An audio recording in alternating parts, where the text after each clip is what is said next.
Welcome back, everybody, to another episode of Innocent Villains. And boy, do we have a lot to talk about. I think we just get right into it, dude. Yeah, Patrick Bet-David went ahead, and who did he interview? Benjamin Netanyahu. The war criminal. The war criminal, Prime Minister of Israel, has killed over 100,000 innocents, perhaps. Possibly more. We really don't know. Probably more. Exactly. We don't know. But it's very interesting. It's kind of shocking, considering that he doesn't want to interview Nick Fuentes because he says the N-word. But anyway, that's besides the point. Oh, we forgot to set up the TV.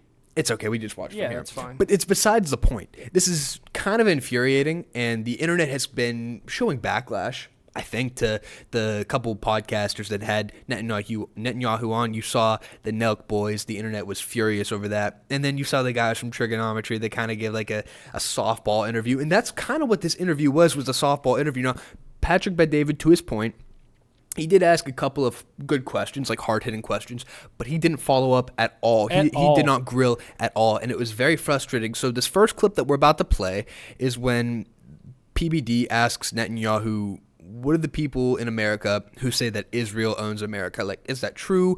What does that mean? So we're going to play it for you, and you can have whatever opinion you're going to have. We certainly have an opinion. But yeah, take a listen. Here we go. Prime Minister, what do you say to the critics who say, Israel owns America, Israel is who makes America do things they want them to do, whether it's through AIPAC, whether it's through, funding, money. You'll typically hear this. This has been overly said the last couple of years in a major way. And there's a community of Americans that at this point believe that whatever Israel wants, they make a phone call to America. America better do or else. Do you agree with that? Absolutely not. I think it's full of hokum. First of all, do you know President Trump? I mean, sort of. I've known him for many years. Sure. Okay. You don't make him do anything. He does what he thinks is in America's interests, and he's very forceful about it. When he sees allies who don't step up to the plate, he's not shy about saying it. And we have a different relationship altogether. It's not one of coercion or manipulation. It's one of common interests and common values. And I think that people understand that because Israel is different. It really is. We know that we have to fight for ourselves, and we do. But when we fight for ourselves, we fight for you too. And that's what he kept saying. It's very frustrating because no, they don't fight for themselves. We give them, on average, without the war, about $4 billion per year. And obviously, what we've done in the past 2 years, we've given around $20 billion roughly in the past 2 years to just fund them and give them weapons for this war to kill innocents. It's so frustrating how he deflects. You saw how he deflected. He immediately went to talking about Donald Trump and how, oh no, Donald Trump doesn't back down to anybody. And yet we see him pulling out the chair for Benjamin Netanyahu twice. Yeah. You see him exactly catering to all of his needs when Netanyahu makes multiple appearances at the White House, multiple visits. It's so frustrating. Because the American people don't want this. Our tax dollars, non-consensually, are supporting this war, supporting a genocide, an ethnic cleansing. And he continued to say in this interview, too, and I'll let you talk, I'm very sorry, I'm very passionate about this. Go ahead. How this is the only Jewish state, the one Jewish ethno-state in the world, and he referenced the Holocaust, and as he has been, 7th. Right, October 7th, which is what started it, whatever. But you continue to go down the line, and he says, we're the chosen people, blah, blah, blah, blah, blah. And it's just so frustrating because 0 Israeli troops died in Iraq and Afghanistan in our wars. Go ahead. No, I mean, I have the same stance as you. He deflected a lot. Talked about the Holocaust, talked about October 7th. I think I stand where everybody else pretty much stands, where as a country, the pedestal that Israel was put up on for the past how many decades is completely decimated. There's numbers out right now that are showing that the average American just does not look at Israel the same anymore. There's no respect for Israel anymore. Like you said, we've given them about $20 billion. On average, you can call it $3 billion. The excuse is that they're buying American weapons and all this, so it's getting generated back to us. However, we're giving them money to purchase American weapons that are being used for a genocide, for an ethnic cleansing, for this disgusting event that's happening, and I don't even know if we're discussing it, but the dual hospital bombing, the double tap that they I know had. it just happened. Yeah, we didn't even talk about that, No. and I don't even think it's on the slate. But again, those are probably U.S. missiles being used there. Everything's being purchased through us, but I mean, it's disgusting. And I believe now they bombed every single hospital in Gaza. Am I correct? There were 36 There's 36 hospitals, I believe. hospitals, and they have bombed all 36 hospitals. And there's people like Officer Tatum, I believe, who came out and said something along the lines of, that I don't have the exact tweet, so I don't even want to quote. I read what you were saying. You could look. We have it in the DMs, but we have so many DMs. I'm just going to look them up. Something else that really got me, and it got a lot of people in this interview, was Netanyahu said, quote, "We are fighting your war." And it's not our war. Not even close. We don't want to do this. The Palestinians are about to be extinct. This is a group of people, regardless of how you feel about Muslims, this is a group of people that they were here in this place, and it's an open-air prison is basically what's happening. And these people are being denied food for 3 straight months. Israel did not let food or any aid get into this open-air prison. But it was Hamas. Right. That's what they're saying. Officer Tatum tweeted on August 26th, so that would have been a day after the hospital bombing or the day of the hospital bombing? Yes. Was that 2 days ago? Yeah. Okay. So when you have terrorists working out of a hospital, you can no longer expect them not to be a target. That's what happened the other day in Gaza. These terrorists operate from every hospital in Gaza with connected tunnels. It's Hamas's fault. DM that to me so I can screenshot that and put that up on the screen. Yeah. How can you even put it in that manner when you have how many bombs being dropped on a daily basis in Gaza? You have what do people go to fucking hospitals for, Luke? To get treated. That's where the doctors are. That's where those patients are. They cannot flee. And that was the other excuse that Netanyahu used, was that, we're giving them an option to leave. We notify them when something's on the way, they need to leave. Well, if you're in a hospital, and regardless if you are or not, when you're in a hospital, you're not exactly in a position when all the roads have been turned to rubble to just be tossed on an ambulance and drive out of the fucking hospital. So now we're sitting in a situation where you have patients and doctors and, the people that can give all these poor people who are getting obliterated care, they're all being blown up in this fucking hospital. And I'm saying fuck a lot, but I'm passionate about this. It's very pitchy. Right. So someone also said in here, and I want to find the subtweet because it was a great point. Taylor Hansen, USA, that's his Twitter. Hey, Brandon, if a few terrorists have taken over a school in America, but there's hundreds of children in there as well, should we bomb it?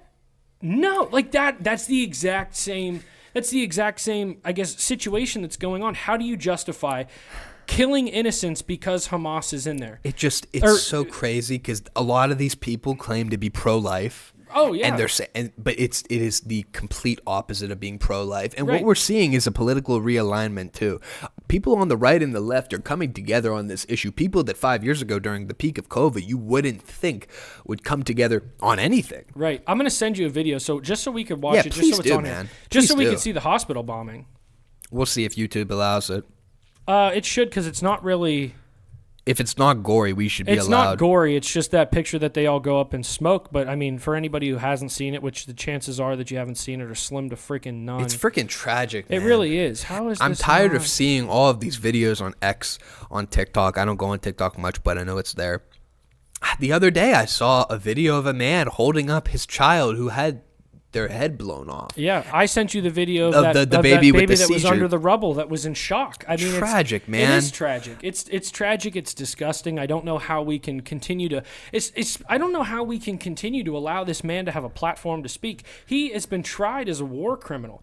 Did he not dodge re-election? Well, he talked about this. Okay, so Patrick Bet-David asked him. We don't have that clip pulled up, but Patrick Bet-David said, like, hey, 119 countries or however many countries have said that you are a war criminal. The international whatever, I forget the international, isn't it International War? Yes, Council? Yeah, the International War Council said he's a war criminal, and he said, well, this is a corrupt organization. This organization is woke.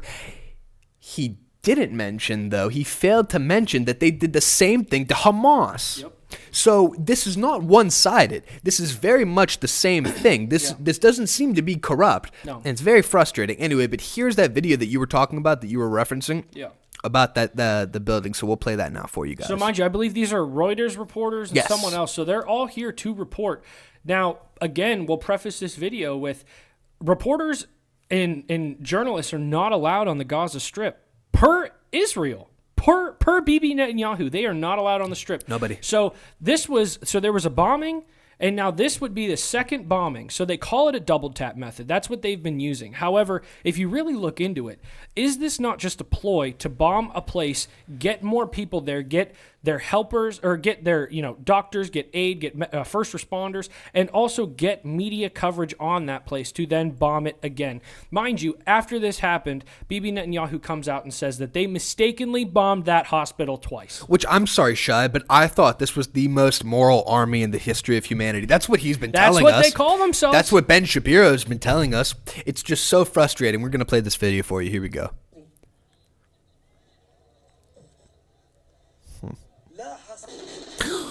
Oh my gosh. Oh my gosh. Oh my gosh.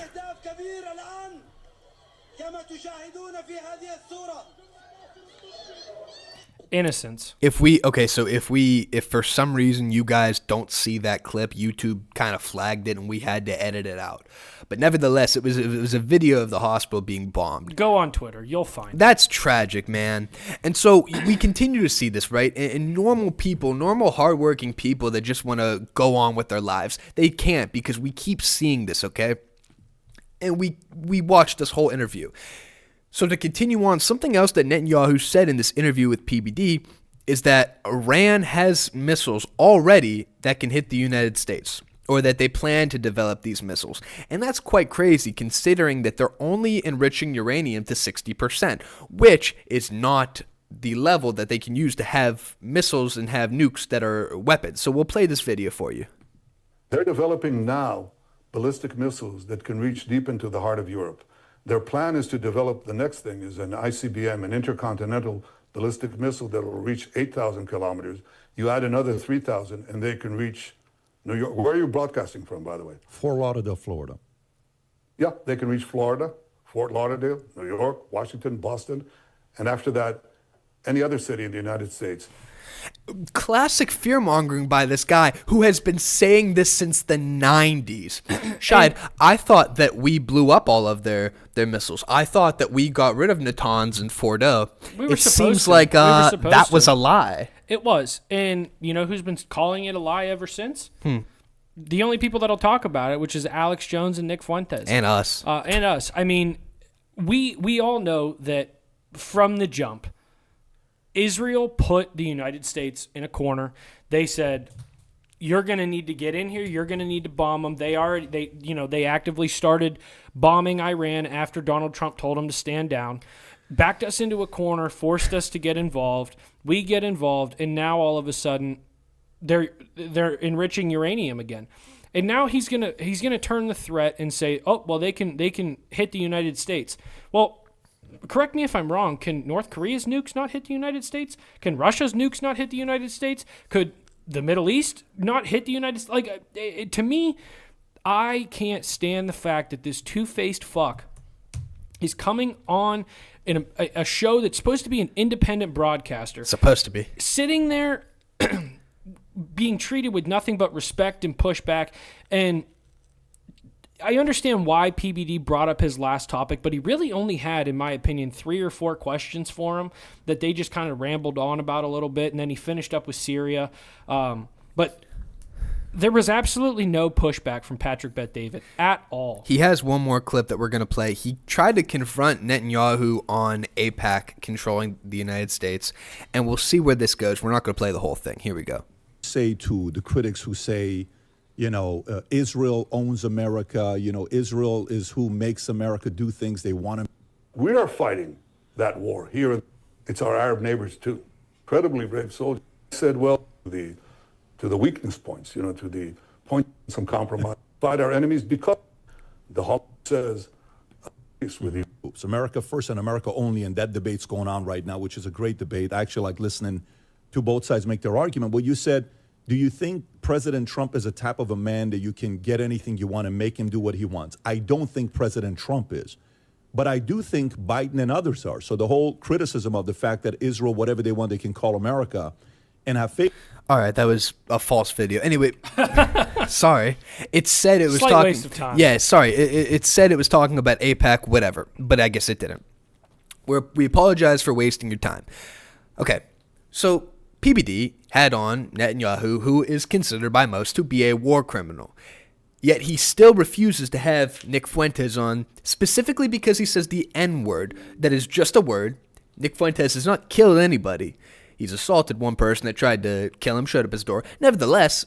It was a woman. God only knows what she did. I'm not defending her, but nevertheless, he responded to Nick because Nick called him out for having Netanyahu on his show. So we're going to play that clip for you as well, and then we both have some choice words to respond to him with. So here we go. We're going to play that one for you as well. You platform Tate and use the same kind of language. Anyone who has seen my interviews knows I'm cordial and respectful, including on your own network with Adam.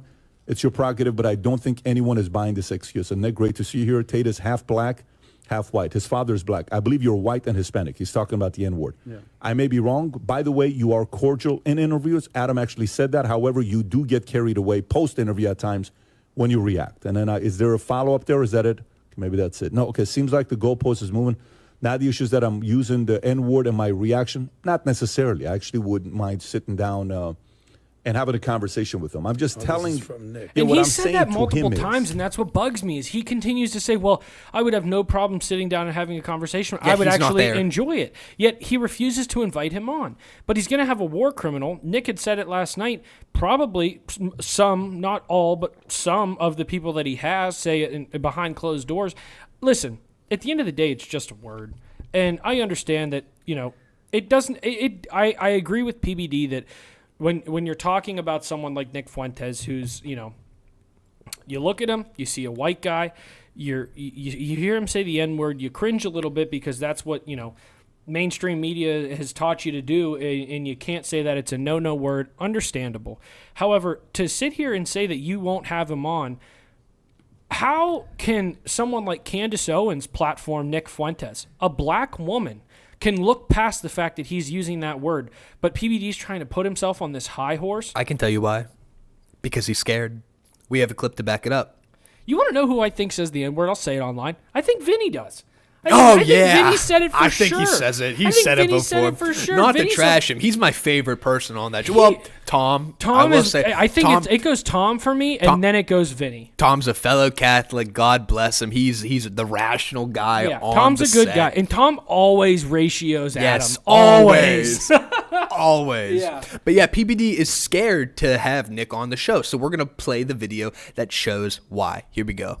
So you can't be naive and not realize, oh my God, but look, that person's getting this many more retweets. And they got, what is the word? There's a phrase that if somebody puts a tweet below you and they get more, views. Ratio. They got ratio. Because yeah, of course that's going to happen. You think if I'm on that side, I'm not going to put 1 million bots to work?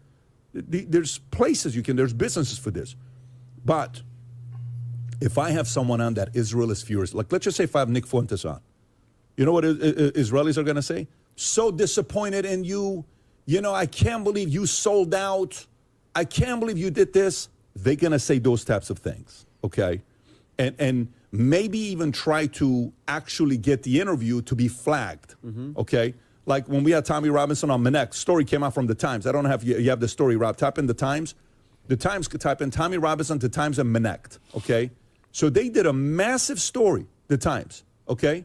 With the story. They came, I don't know if people know this or not, Instagram blocked the Minnect account from being able to run ads for a year because of this Time story.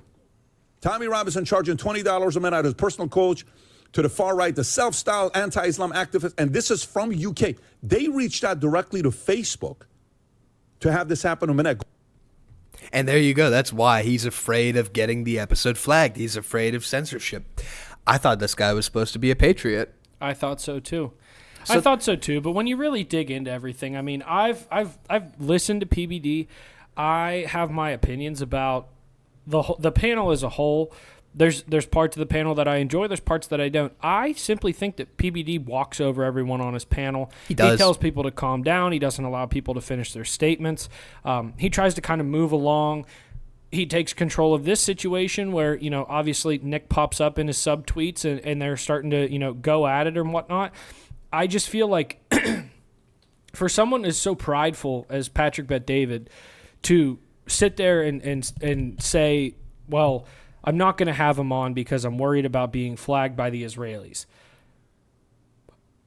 After you say that, the day after hosting Benjamin Netanyahu, Israel's prime minister, the most hated guy in the world. Like, how the fuck does that make sense? It doesn't. You are worried that the Israelis are going to guess what? The Israelis might flag it, but you know who's going to love it? The fucking Americans. The ones who watch this show. Why are you worried about the Israelis? The people... You're talking about current events that are happening in America. Yeah, they're happening around the globe, but you have one Jewish guy on the fucking panel. Like, what do you care about the Israelis flagging the episode? He's a guy claiming to be America first. What do you care? What do you care? But you'll host fucking Candace Owens because she doesn't say the N-word. Yeah, she might be going at Israel. She might have some contempt for Israel. She's also really dumb. But but my point is you would be comfortable hosting someone like Candace Owens to come in there and talk about Israel, but you're uncomfortable with Nick Fuentes. It's just a lie. That does not make sense. I mean, of course it's a lie. It's a front. He doesn't want to be put on blast. He doesn't want Nick to go there. And also, I don't even want Nick to go there. I will say that firmly. Do I think that Nick would do a good job on there? Yes, but I have seen how interviews go there when you are not a Trump humper, when you are not someone who agrees with everyone on the panel. You're going to get backlash from Adam. He's going to get it's a 4-on-1 when you walk in there. But it depends. Is it going to be a one-on-one interview like correct. the guy from Ben & Jerry's, which I thought was a really, really good interview? That guy's all the way on the left, borderline communist, but you were able to see his human side, and right. you kind of liked him at the end of it. I don't know. If they do the 4-on-1, though, I do fear for Nick. Right. But nevertheless, I do think it's a show for good. I think it's a good show. I mean, it's a conversation, and that's right. the other part of it. And like they're so business heavy too in some parts of the show, which is very, very helpful when they talk about the market. Right. But I do agree with you. He does like to kind of talk over his co-hosts. Yeah. And kind of shut them up. Yeah, I don't think it would necessarily go well. I would say just steer clear of it. Keep ratioing him on Twitter. I mean, listen. I would say that for the most part, I had or have still respect for Patrick Bet-David. I think Absolutely. He puts on a great show. I think he does truly do a good job with the panel. They talk about a lot of good things, especially everybody on the panel like we talked about. Adam, probably my least favorite, simply because he's got some choice things that I don't necessarily agree with. Agree. It has nothing to do with him being Jewish, to be honest with you. It's just, I mean, he does like to protect Israel from time to time. We just saw the clip about the Israeli government official who, I mean, he was whatever. He worked in computer logistics or something for Israel, but he had a problem with the fact that the time that the headline read. Israeli government guy arrested for sexual sting. Oh, but there's 6 other guys, blah, blah, blah. And then he calls out the Catholic Church out of nowhere. Right. He's deflecting. Everybody on that show, or I should at least say PBD, but I've seen Vinny have some bad moments on there too. Everybody's going to have their bad moments. I think this is not a great moment for Patrick Bet-David. I don't think he thought when he tweeted out that he put the kids to bed and all this was happening that, it would go this way. Yeah. That was in the tweet that started it all off was, I'm putting the kids to bed. I'm going to respond to tweets about the interview for the next 30 minutes, and then kind of, got engulfed in what was going on with Nick Fuentes. Yeah, and to piggyback off at the beginning of the first video that we played, he was talking about Andrew Tate. Nick said that Andrew Tate's not all black. He's like half white, half black, and he uses the N-word, whatever, and that's why they were talking about Tate in the beginning. He was referencing to the leader of, I believe it was, what militia did PBD interview? He interviewed the head of the militia. It was one of the guys that wear the masks over their faces. That's all of them. Yeah. The Proud Boys? No, it wasn't the Proud Boys. It was the other one. Is it a white militia? Anyway, it doesn't matter. He interviewed one of the hosts, one of the leaders of one of those white militias, Freedom Watch or something like that, and he had them on, and it was like a good interview, yet he won't interview Nick. So that's a little bit crazy. It's a little bit weird. We'll see. We'll follow the development of that. If he goes on, he goes on. If not, oh well. Nevertheless, I got a question for you, Luke, Go because ahead. I just I stumbled upon this tweet here, so I'm going to send it to you, and you can put it up on the screen. Do you think, now that we're talking about Benjamin Netanyahu and we're talking about Patrick Bet-David, Right. I saw Patrick Bet-David, Benjamin Netanyahu wearing, the Israel flag on a pin, not sitting behind a U.S. flag or anything like that. That's interesting. I didn't catch on to that. Yeah, it was just a couple things that I was thinking about. It's a sign of respect. I mean, I understand that's your country, but you're also talking to somebody from the U.S. They're your greatest ally. I'm sure there's not a single U.S. flag other than where probably not a single U.S. flag being flown. I mean, we run the country. We fund all of it. So, do you think that there's a U.S. flag being flown over in Israel anywhere? nope. Okay, well, great. Well, the Beverly Hills School District, that would be in California, has approved a resolution requiring Israeli flags to be displayed across all campuses in May. What do you think about that? Any hot takes off the top of the dome? I'm throwing it in there. We weren't planning on it. I mean, I can tell you who I think has lots of influence at that school. And it's not the Palestinians. I'm sure it's not. Is it Hamas? No. The funders of Hamas? No, it's not Iran. No, it'd be the funders of Hamas. Right. The people who started Hamas. Yeah. Yeah. That's crazy. Isn't it? Isn't that just weird that we bend over for another? I mean, could you imagine that being any other country? Last time I checked, this is America. Right. Last time I checked, the Holocaust happened because of Germans. And it was tragic. The numbers are still being debated, but it was tragic. No, but you know what I'm saying? Like, yes. It's something that they always use as a crutch, and now they use October 7th. The 1,200 Israelis that died on October 7th, in comparison to now a famine, a starvation, a genocide, an ethnic cleansing of the Gaza Strip. I mean, this is just insane. They love to hide behind. I'm sorry to. No, go ahead. They love to hide behind the Holocaust, but like every racial group has been around for so long. This might sound dumb, but I'm going somewhere. Go ahead. Every single religious group, race, at one point or another in the history of the world has had a horrible thing happen to them, okay? Yep. You have this thing with the Palestinians now, which is tragic, which is genocide. You had the Holocaust, which was tragic, which was genocide. You had something like the Bolshevik-led revolution back in Russia when they had 20 million Christians that were killed. That was genocide. That was awful. So different religions, different ethnic groups from time to time can pick out something that's their crutch that they can use and say, hey, we were discriminated against. A mass group of us were killed. This does not mean you can excuse the actions in the present. That's all. Agreed. I agree 1,000%.